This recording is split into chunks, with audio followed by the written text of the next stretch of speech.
तो दोस्तों बात कर रहे हैं ठोस अवस्था की कि ठोस क्या होते हैं। तो हमने कहा कि ठोस के कण पास पास होते हैं, जैसा कि स्ट्रक्चर दिखाई दे रही है। देखिए ध्यान से इस स्ट्रक्चर में दिखाई दे रहा है कि ठोस के कण पास पास होते हैं। अगर ठोस के कण पास पास हैं तो इसके पीछे का क्या कारण है। जैसा कि आपको थंबनेल में देखा है कि ठोस के कणों के मध्य आकर्षण बल अधिक क्यों लगता है, तो उसका कारण कण पास पास होने का कारण कणों के मध्य लगने वाला आकर्षण बल है। तो जो कणों के मध्य आकर्षण बल जो लग रहा है वो अधिक क्यों लग रहा है, क्या कारण है आकर्षण बल लगने के। तो दो बातें हैं, उन दो बातों से हम समझते हैं कि ठोस के कणों के मध्य आकर्षण बल अधिक क्यों लगता है। देखिए जरा कि जो आकर्षण बल है वो दो कारणों की वजह से लगता है। जो आकर्षण बल है वो दो कारणों की वजह से लगता है।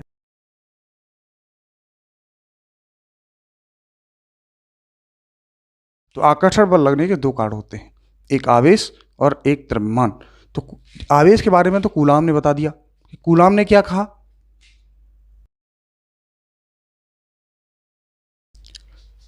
कि प्लस क्यू और माइनस क्यू दो आवेश होते हैं, तो इन दोनों के मध्य क्या लगता है, आकर्षण बल लगता है।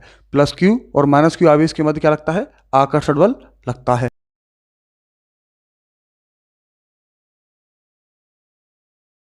प्लस क्यू और प्लस क्यू यानी कि दो समान आवेश होते हैं तो उन दोनों के मध्य प्रतिकर्षण बल लगता है।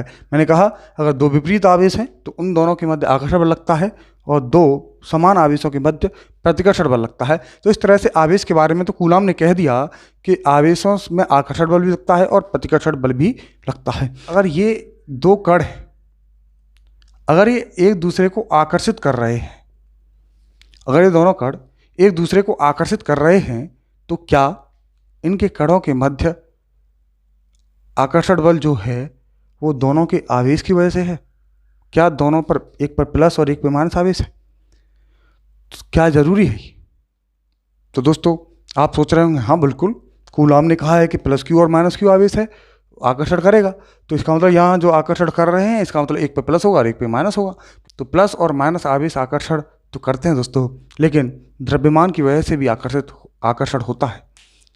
तो द्रव्यमान की वजह से भी जो आकर्षण होता है वो कहाँ होता है, तो जैसे आपने देखा है पृथ्वी और सूर्य में जो आकर्षण बल लग रहा है वो आवेश की वजह से तो नहीं है, क्योंकि उनके अंदर जो गुरुत्वाकर्षण बल लग रहा है, न्यूटन ने कहा कि वो गुरुत्वाकर्षण बल द्रव्यमानों के कारण लगता है। द्रव्यमान अधिक होगा तो आकर्षण बल अधिक होता है। तो आकर्षण बल अधिक होने के कारण ठोस पदार्थ के अंदर जो आकर्षण बल अधिक होता है तो उसके दो कारण होते हैं, एक तो आवेश अधिक होता है और उसका द्रव्यमान अधिक होता है। अगर ठोस पदार्थ के कण पास पास में हैं तो दो तरह से इसको बांट सकते हैं। जैसे आपको स्ट्रक्चर में दिखाई दे रहा है, ऊपर वाली स्ट्रक्चर में कि कण बिल्कुल एक निश्चित क्रम में जुड़े हुए हैं, पास पास हैं कण लेकिन निश्चित क्रम में हैं। नीचे वाली स्ट्रक्चर को देखेंगे तो कण पास पास हैं और एक निश्चित क्रम में नहीं है। तो दोस्तों ये दो तरह की पॉसिबिलिटी हैं जब कण पास पास होते हैं। तो जब कण पास पास होते हैं तो दो तरह की पॉसिबिलिटी में से पहली पॉसिबिलिटी है जब कण एक निश्चित क्रम में होते हैं और दूसरी पॉसिबिलिटी है कण एक निश्चित क्रम में नहीं हो।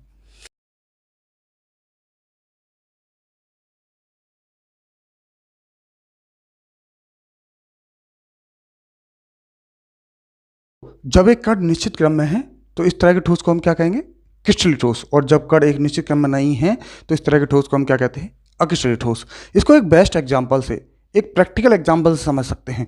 जैसे कि इस स्क्रीन पर आपको तीन स्ट्रक्चर दिखाई दे रही हैं।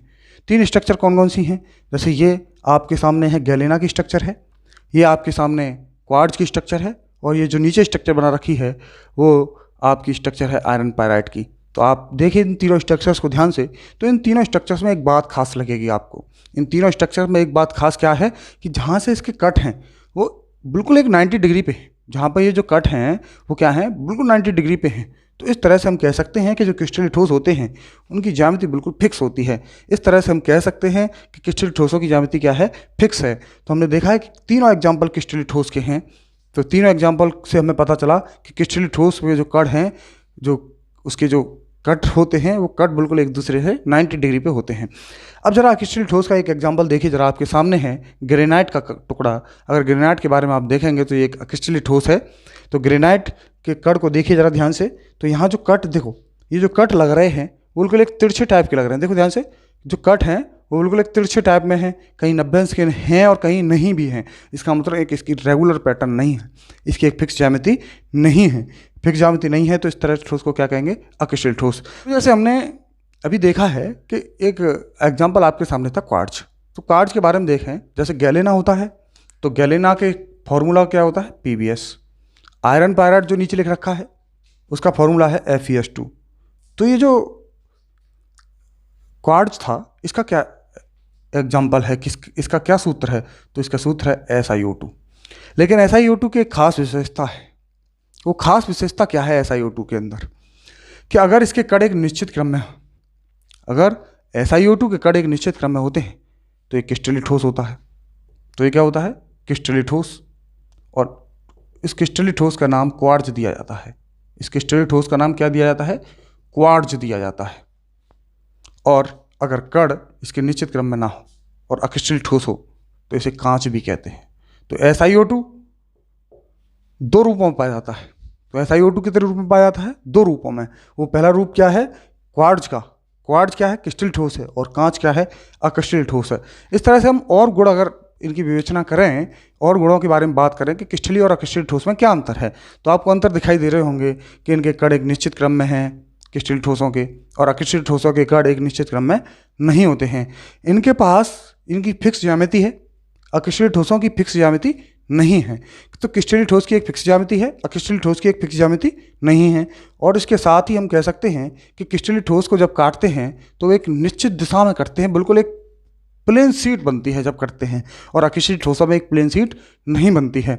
और दूसरा हम देखें कि जो क्रिस्टलीय ठोस है उसके कणों के मध्य आकर्षण बल अधिक होगा, क्योंकि वो बिल्कुल एक निश्चित क्रम में है। वो बिल्कुल एक निश्चित क्रम में है तो इनके कणों के मध्य आकर्षण बल क्या लगेगा?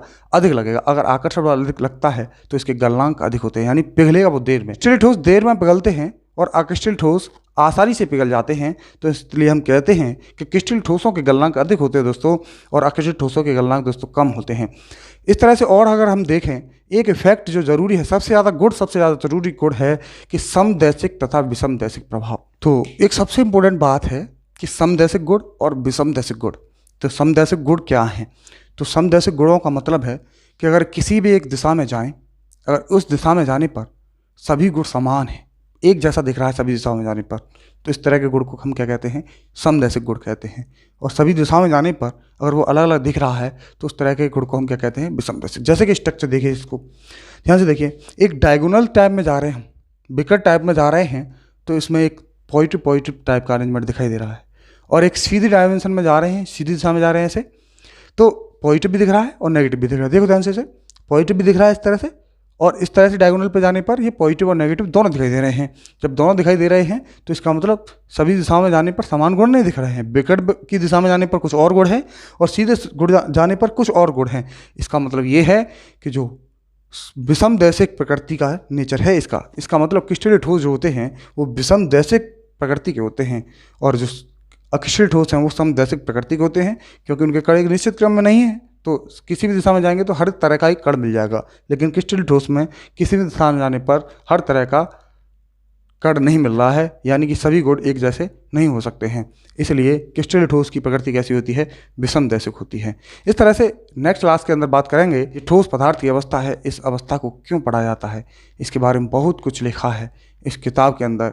उसने स्टील का एग्जाम्पल दिया है, और NCERT का चैप्टर फर्स्ट पढ़ के देखेंगे तो सबसे पहले चैप्टर में ही आपको सबसे पहले ही ये दिया होगा कि ठोस अवस्था क्यों पढ़ी जाती है। तो थैंक यू दोस्तों।